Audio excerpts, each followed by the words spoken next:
Baik pemirsa, selamat berjumpa dalam Indonesia Nyayur dalam 10 menit bersama pakar. Bersama kita saat ini ada Bapak Kusmana. Selamat pagi Pak Kusmana. Selamat bergabung dengan kita semua. Baik, terima kasih Bapak. Ya, Pak Kusmana adalah peneliti senior Badan Litbang Pertanian yang sehari-hari beliau ada di Balitsa, bekerja pada pemuliaan kentang ya. Betul, Pak Kusmana. betul Pak. Ya, jadi Pak Kusmana ini adalah pemulia yang banyak menghasilkan varietas-varietas kentang di kita di Indonesia. Pak Kusmana, sekarang kalau varietas kentang produksi nasional kita kan sebenarnya cukup nih. Tapi sebenarnya itu lebih banyak yang saya dengar itu lebih banyak didominasi oleh granola ya Pak Kusmana. Betul Pak. Oke. Jadi kalau bicara tentang kebutuhan dalam negeri sebenarnya cukup? Kalau untuk kentang sayur saya kira sudah cukup Pak. Ya. Mungkin lebih dari 80% kentang yang ditanam petani adalah kentang sayur Pak. Bahkan mungkin 90%. Kentang sayur itu yang varietas granola? Iya, ada granola dan ada beberapa varietas lainnya juga Pak yang dihasilkan Balitsa. Selain granola juga dihasilkan Balitsa, tapi udah cukup lama. Ya. Yang baru-baru juga udah ada misalkan untuk kita ada GM05, cuman sebarannya nggak begitu banyak Pak. Belum terlalu banyak diadopsi oleh masyarakat ya. Betul. Padahal ini menjadi salah satu pengganti bagi granola. Betul. Apa sih keunggulannya GM05? GM05 kalau dari produktivitas sama dengan granola karena tetua betinanya pun granola. Jadi identik banget dengan granola. Ya. Tapi dia punya kelebihan tahan Phytophthora Pak. Tahan Phytophthora. Iya. Phytophthora itu yang daunnya busuk ya. Betul. Hawar daun ya. Iya. Oke. Dan biasanya petani untuk mengendalikan penyakit Phytophthora itu disemprot bisa 20 sampai 30 kali Pak untuk satu siklus. Satu musim tanam itu bisa 20 sampai 30 kali. Iya. Itu berarti rata-rata seminggu 2 kali ya. Oke. Nah kalau si GM05 itu 10 kali semprot aja udah cukup Pak. Jadi bisa menghemat kos produksi 50% untuk belanja fungisida. Oke, jadi karena memang iklim Indonesia yang hangat dan lembab, sehingga Phytophthora berkembang dengan baik. Terutama pada musim-musim hujan seperti ini Pak, itu Phytophthora cepat sekali berkembang. Kalau saya dengar juga ada varietas yang namanya Dayang Sumbi. Iya, ada Dayang Sumbi juga. Kalau Dayang Sumbi itu bahkan itu lebih tahan lagi terhadap Phytophthora. Dayang Sumbi mungkin 7 kali semprot satu siklus sudah cukup saya pikir Pak. 7 kali semprot? Iya. Sebentar, berapa sih umurnya kentang itu?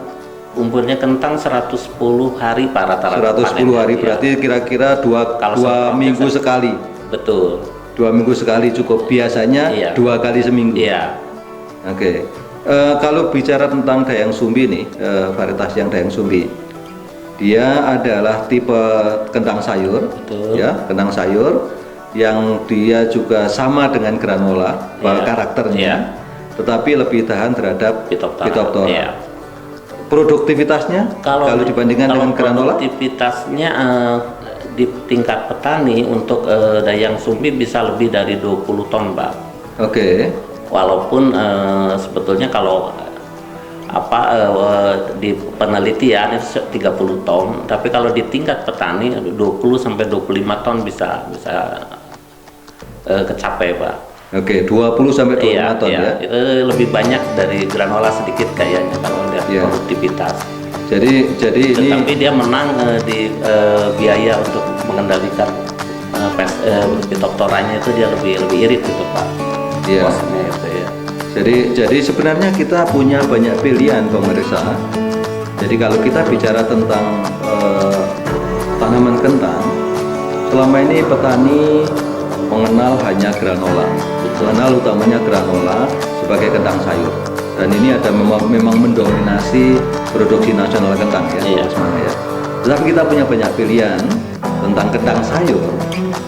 Granola selama ini memang sudah bertahun-tahun, berpuluh tahun bahkan ditanam oleh petani, dan itu sekarang keluhan utama dari budidaya kentang adalah serangan penyakit hawar daun yang disebabkan oleh Phytophthora infestan ya. Petani biasanya menggunakan mengendalikan Phytophthora infestan itu sampai 20 kali dalam satu musim. Dan biayanya itu bisa mencapai 40% Pak. 40% dari total biaya. Ya.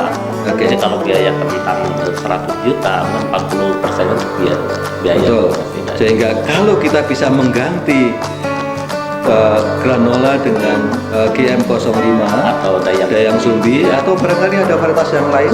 Kalau untuk sayur sementara mungkin yang recommended itu Pak, dan mulai benihnya udah Mulai diproduksi ya. produksi dan udah dicari Pak. Oke, jadi kalau kita bisa mengganti granola yang ada di lapangan itu dengan beberapa varietas yang Iya. memang tahan terhadap Phytophthora, tapi karakternya tidak berubah, Betul. karakternya sama dengan granola, Iya. maka bapak petani akan bisa menghemat biaya usaha taninya sangat signifikan.